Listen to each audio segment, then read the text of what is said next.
Pernah kebayang nggak gimana jadinya kalau seorang pangeran yang super sombong dihukum jadi seekor kera?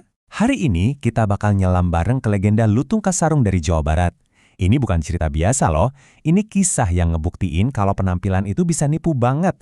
Dan justru cobaan terberat itulah yang jadi jalan menuju kebijaksanaan sejati. Nah, ini dia intinya. Kisah ini bukan sekedar dongeng tentang monyet. Kutipan ini benar-benar nunjukin kalau ini tuh legenda tentang seseorang yang harus turun tahta dulu biar bisa belajar jadi manusia seutuhnya. Sebuah perjalanan transformasi batin dan semuanya dimulai di sebuah kerajaan kuno. Oke, jadi kita dibawa ke Kerajaan Pasir Batang, sebuah kerajaan yang makmur, tapi di balik kemegahannya, ada perebutan tahta yang sengit antara dua putri kerajaan. Coba deh kita lihat perbedaannya. Kontras banget kan? Di satu sisi, ada Purbararang, sang kakak yang penuh ambisi dan rasa iri. Di sisi lain, ada adiknya, Purbasari, yang hatinya lembut dan tulus. Karena sifat inilah, sang raja lebih memilih Purbasari buat jadi penerusnya. Nah, keputusan inilah yang jadi pemicu bencana besar. Dari sinilah malapetaka dimulai. Keputusan raja tadi memicu pengkhianatan yang kejam banget. Purbararang yang udah gelap mata karena iri, bukan cuma nyebar fitnah, tapi dia sampai pakai sihir buat mengutuk adiknya sendiri dengan penyakit kulit yang mengerikan. Akibatnya, Purbasari kehilangan segalanya, dibuang dari istana ke tengah hutan belantara. Tapi, kalian pikir ceritanya selesai di sini? Oh, tentu tidak. Justru disinilah ceritanya mulai berbelok. Pengasingan Purbasari ini bukan akhir, tapi awal dari sebuah pertemuan tak terduga yang bakal mengubah nasibnya selamanya. Dan disinilah, di tengah hutan belantara, takdir punya rencana lain. Purbasari bertemu dengan jiwa lain yang sama-sama terbuang. Ternyata, dia bukan satu-satunya yang hidup di bawah kutukan. Jadi, di saat yang hampir bersamaan, jauh di kayangan, ada seorang pangeran bernama Guru Minda. Masalahnya, dia ini sombong banget, angkuh. Dan keangkuhannya itu jadi bumerang. Sebagai hukuman, dia dilempar ke bumi, tapi bukan sebagai pangeran, melainkan dalam wujud yang jauh berbeda. Tujuannya, biar dia belajar pelajaran terpenting, kerendahan hati. Nah, di bumi, Guru Minda ini dikenal dengan nama Lutung Kasarung, artinya, ya lutung yang terbuang atau tersesat.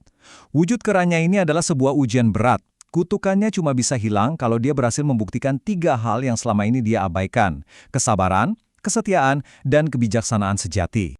Dan disinilah takdir bekerja dengan indahnya. Di tengah hutan, dua makhluk yang sama-sama tersingkir dari dunia mereka, Purbasari karena fitnah, Lutung Kasarung karena kesombongan, akhirnya bertemu. Ikatan mereka itu tulus banget, lahir dari penderitaan yang sama, bukan karena penampilan fisik. Lutung Kasarung, yang ternyata punya kekuatan magis, akhirnya menyembuhkan penyakit Purbasari. Ternyata kabar Purbasari udah sembuh sampai juga ke istana, ke telinga Purbararang. Pertarungan jelas belum selesai. Purbararang manggil adiknya pulang, tapi bukan buat berdamai. Tujuannya cuma satu, mempermalukan Purbasari di depan seluruh kerajaan lewat serangkaian ujian yang mustahil. Purbararang ini licik banget. Dia bikin 3 ujian buat menjatuhkan Purbasari, adu cantik, adu tangkas, sampai adu bijak. Tapi, dia nggak tahu kalau Purbasari punya senjata rahasia. Dengan bantuan magis dari Lutung Kasarung, Purbasari secara mengejutkan selalu berhasil menang di setiap tantangan, bikin kakaknya makin frustrasi.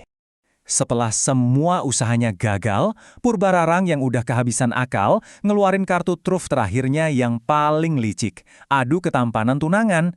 Nah, di momen puncak inilah pertanyaan terbesar akhirnya harus dijawab. Siapa sih sebenarnya sosok di balik kera hitam ini? Dan boom!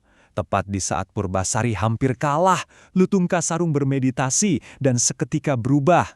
Di hadapan semua orang, dia menampakkan wujud aslinya, Pangeran Guru Minda, yang luar biasa tampan dari kayangan. Sontak semua kebenaran terungkap. Fitnah Purbararang terbongkar habis-habisan, dan Purbasari diakui sebagai pewaris tahta yang sah. Nah, setelah kebenaran terungkap, ceritanya nggak lantas jadi soal balas dendam. Purbasari dengan segala kebijaksanaannya justru memaafkan kakaknya. Ini nih yang membawa kita ke pemahaman yang lebih dalam tentang pesan di balik legenda yang luar biasa ini. Kemenangan Purbasari itu dirangkum dengan sempurna di sini.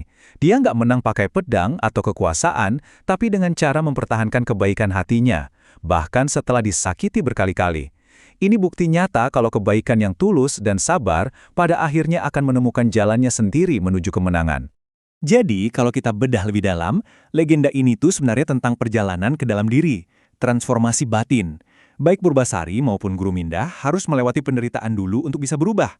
Kutukan yang mereka alami, penyakit dan wujud kera, itu cuma simbol dari ego dan kesombongan yang harus dilepaskan untuk menemukan kebijaksanaan sejati. Jadi, apa aja sih pelajaran utama yang bisa kita ambil dari cerita ini? Ada beberapa nilai luhur yang ditanamkan dalam budaya Sunda lewat legenda ini. Ada kesabaran dalam menghadapi cobaan, kesetiaan pada kebenaran, keadilan yang nggak datang dari kekuasaan, tapi justru lahir dari penderitaan. Dan yang paling penting, kerendahan hati. Oke, terus apa artinya semua ini buat kita sekarang? Apa ini cuma dongeng kuno? Nah, jangan salah, warisan dari Lutung Kasarung ini masih sangat relevan sampai hari ini. Kenyataannya, kisah Lutung Kasarung ini masih hidup banget loh. Terus diceritakan ulang lewat berbagai bentuk seni dan budaya di Jawa Barat, mulai dari pantun, seni pertunjukan, sampai sastra. Jadi ini bukan sekadar artefak masa lalu, tapi cermin hidup yang terus merefleksikan nilai-nilai yang gak lekang oleh waktu bagi generasi baru. Dan sebagai penutup, legenda Lutung Kasarung meninggalkan kita dengan satu pesan yang dalam banget. Nilai seseorang itu nggak diukur dari apa yang dia punya, tapi dari bagaimana dia bisa bertahan ketika segalanya direnggut dari dirinya. Karakter sejati itu teruji bukan di puncak kekuasaan, tapi justru di saat kita kehilangan segalanya. Terima kasih sudah menyimak.